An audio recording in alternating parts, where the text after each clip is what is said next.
18 वर्ष तले आतताई गुली रे निहत होते वेदांत केशरी स्वामी लक्ष्मणानंद सरस्वती आउ 18 वर्ष पर एवं पुणी फाइल खोली क्राइमब्रांच तदंत आरंभ हो सारी तो ये पछरे गोटे बड़ षड्यंत्र रही जहाँ नहीं बही गुड़ा आज उन्मोचित होती रही वेदांत केशरी स्वामी लक्ष्मणानंद सरस्वती दुई जन बहीटा को लिखिं पुस्तक उन्मोचन होती किंतु मुख्य जी लेखक अच्छा विपिन बिहारी नंद आम आलोचना करवा कौन रही षड्यंत्र आप कहीं बही रे कौन एमती रही जहाँकि गोटे तदंतर दिग को आग को बाट कड़े स्वामी लक्ष्मणानंद सरस्वती आतताई मान साधारण आतताई मान द्वारा हत्या है ही नहीं एक विराट षड्यंत्र क्रिश्चियन मिशनरी माने करी स्वामीजी को हत्या करैचंती ए बही आम से कथा उल्लेख करिचु जे मिशनरी माने केमती सेठी बसी रिजोल्यूशन करिचंती एवं मारिबा पई स्वामीजी को हत्या करिबा पई षड्यंत्र करिचंती से विषय आम ए बही उल्लेख करिचु। हत्याकारी को गिरफ कराई धरा जाइए किंतु आपण कहते षड्यंत्रकारी किए ता पछरे वर्तमान सुधा तार माने जना पड़ी ना हत्याकारी होचंती सुपारी जो मान को धरा है से माने सुपारी किलर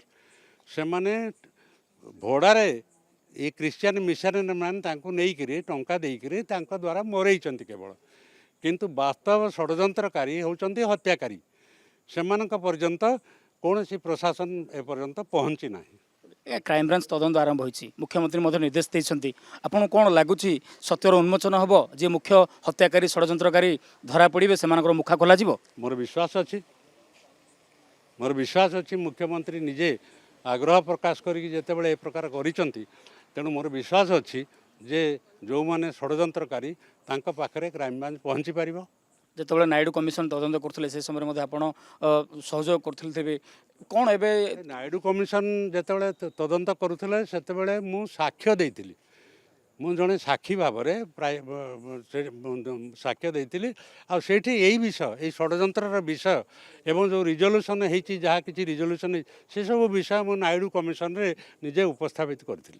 जेहेतु क्राइमब्रांच तदंत आरंभ करुच्ची तो बतले बही कौन एमती अच्छे जहाँकि तदंतर सहायक हो पार आप भावुंट देखो तदंत हम कि नहब तदंतर सहायक हम कि नहब ये सब कथा आखिरे रखी आम बही लिखिनु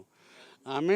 किंतु एक सत जे बही रे स्वामीजी को जो षड्यंत्रकारी माने जो भली भाव में षड्यंत्र करके हत्या कले तार सूचना अच्छी कौन कौन एमती सूचना अच्छी सर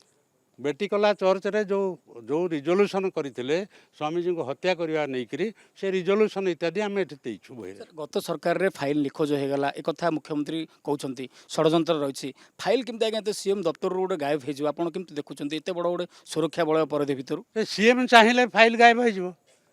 सीएम जदि असुविधार पड़े ये सी होती से सीएम जी कि 7 दिन आगु स्वामीजी पाखु समस्त सिक्यूरीटी हटे देते सी होती से सीएम जी कि से बेटिकला चर्च रे जो मैंने षड्यंत्र करते पुओ को आणिक जो मुख्य पाद्री षड्यंत्र करते पुओ को आणिक राज्यसभा पठेले तेणु से सीएम केमती चाहिए जे षड्यंत्र पाखे क्राइमब्रांच पहुँचू तेणु स्वाभाविक भाव में से चाहिए ए फाइल को हजेदेवा नष्ट करदे पूर्वतन 5टी अध्यक्ष भिके पांड्यान 2-3 सचिव आईटी सचिव एम को बर्तमान नोटिस कराई समन कराई से आसुना जड़े कि आसुंच तदंतर सहयोग करने कथा कहते किंतु किसी आगे पारुनि दुर्भाग्य जे जो माने एथिरे संपृक्त से तदंत कमिशन को सामना करवा दरकार जदि से स्वच्छ सामना करंतु कहतु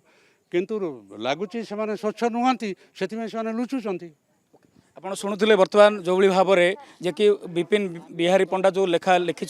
जो कथा कहते पूर्वतन मुख्यमंत्री को इंगित कर पूर्वतन सरकार को इंगित कर भाव में षड्यंत्र रही कि भाव में ए सबूर दिग सामना को आसी से कथा को बारंबार इंगित कर तेज क्राइमब्रांच ए दिगर तदंत आरंभ कर सारी आज कैपिटाल थाना खोलताड़ कर छानभिन कर मुख्यमंत्री से कथा कहते पछरे जी भी रही ना नहीं से सत्य सामना को आसो कहारी को छड़ा जीवनी कि से षड्यंत्रकारी किभली भाव में षड्यंत्र करते तार पर्दाफाश हम खुलासा हम हूँ तो परवर्ती समय क्राइमब्रांच कोभली भाव में आग को तदंतर दिग नौ भुवनेश्वर कैमेरा पर्सन सरोज सहित अरुण साहू ओटीवी।